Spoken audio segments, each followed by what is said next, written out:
Hey there, this is Rudy, and I'm in my booth at home, and I wanted to make a short video for some of you to think about when you're recording your scripts. This one's commercial. I just randomly went in my drawer and pulled out something kind of relatively recent. This was in March. It was for Dairy Queen. And I want to give you some things to think about when you get a commercial script. First thing is think about the company, the product. So Dairy Queen, obviously fast food. Um, we know kind of what that market holds. It's pretty lighthearted. What else? It's usually younger folks, or if it's older folks like my age, it's with kids. I would maybe bring my kid there, although not really, but that's possible. Not so much older folks, and the sensibilities fairly middle American in its tone and its quality. Not too edgy, although some products are edgy. Some of the fast food, like Sonic, has a very specific tone. It's kind of odd. It's a little off the beaten path. I think Dairy Queen, from what I saw, was pretty straightforward. So know what you can know about a product. Go online. iSpot TV is a great site to check out. They have pretty much all current stuff, and then they have a list of other spots for that company and other products related to that spot. So it's a good resource. So that's the first thing. Second thing I would do is read the specs, and the specs on this are very generic and timely. So I'm going to read them because I think they're kind of good to wrap your head around. They'll always tell the gender, which oftentimes now it's male or female. This one's 30 to 40s, could be 20s to 50s. He's an everyday, relatable guy's guy. His tone should be casual but confident. We must trust this guy. So that could be specs for any number of products. Could be for a car spot, could be for financial, could be for healthcare. There's lots of stuff, and I see that often. So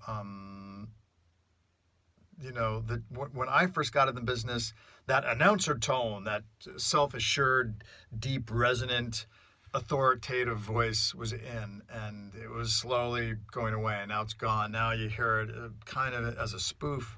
It's still out there, more on radio than on TV.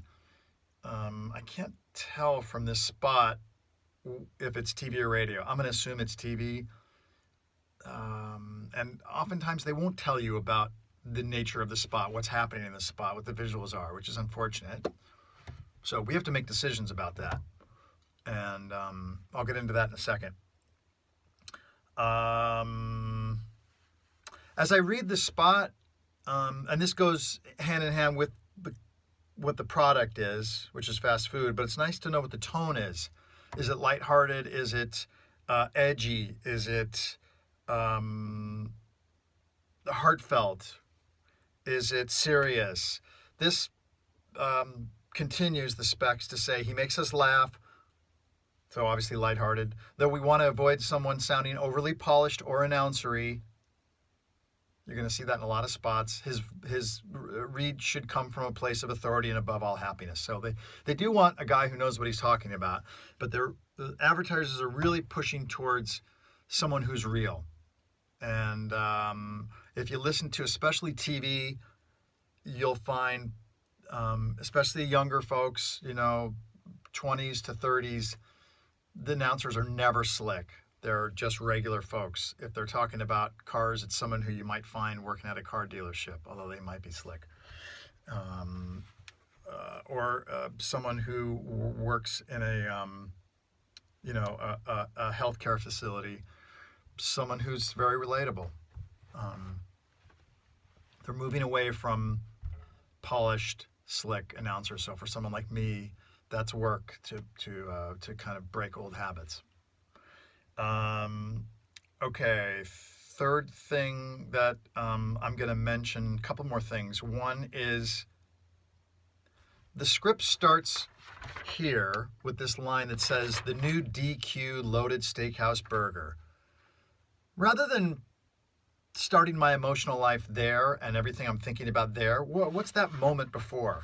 Now, this is typically announcery, so what is that? What can that moment before be? I have to kind of place it in some context. I always think about what's happening on camera, Now, we don't know what's happening on camera for this spot, so I'm going to have to create it. I'm imagining a kid going to hang out with his buddies. They're eating sandwiches, and he's got the burger. Here's the spot so you can understand the context. The new DQ loaded steakhouse burger is so loaded with bacon, onion rings, and 2 steak sauces, you will earn burger respect. It's pretty straightforward, especially the first part where it just lists the products, it lists the company, and then the parts of the burger, the list. The end has a little playfulness. That's where I would kind of beef up the fun part of it and the playful quality. But I have to create some kind of context, or it's just going to sound boring, and your read is going to just kind of blend in. Even if you do a really good job and you got a really good voice, yes, those things can help. But ultimately, and you can't control that anyway, right? You can't control where your voice comes from, and so really what we can make a choice about is to be specific about the context. So I'm going to make a choice that oftentimes it's good to think about what's happening on camera and where this voice is coming from. Is it the voice of the person on camera? Could be, although usually not for voiceover. Or I'm going to do for this one something different, which sometimes voice actors do, which is be the voice inside our hero's head. Maybe you're in his head and you're just his thoughts being voiced. How would that sound? So the moment before would be him kind of arriving to his friends, seeing his friends. He's maybe got a little smirk on his face because he's got something kind of special. This Dairy Queen burger with all these incredible parts to it, the bacon and the onion rings and the 2 sauces. And so he knows his friends are going to be a little jealous. That's what I'm thinking about before I start. And I would visually put yourself there. Put yourself inside this kid's head. I'm going to make it a guy because I'm a guy. If you're a woman, do it. Make your choice as a female. So I'm thinking there, take that moment before. Don't just start reading. Don't read as soon as you see the first words. As soon as the mic's, the track is rolling, take that second beforehand to say, he's walking, he sees his buddy, he's got a little smirk. The new DQ loaded steakhouse burger is so loaded with bacon, onion rings, and 2 steak sauces, you will earn burger respect. And I'm going to read that last line a few times, and I know that I can edit out that gap in between because it's a natural break in the script as well. Know where you can edit. You will earn burger respect. You will earn burger respect. You will earn burger respect. You will earn burger respect. Now, I gave myself a few options. I can go listen back and decide which one I like the best. That's it. That's it for today. I thought that might be helpful for you guys. I'm going to kind of think about some more options within breaking down a script and hopefully get you next time around.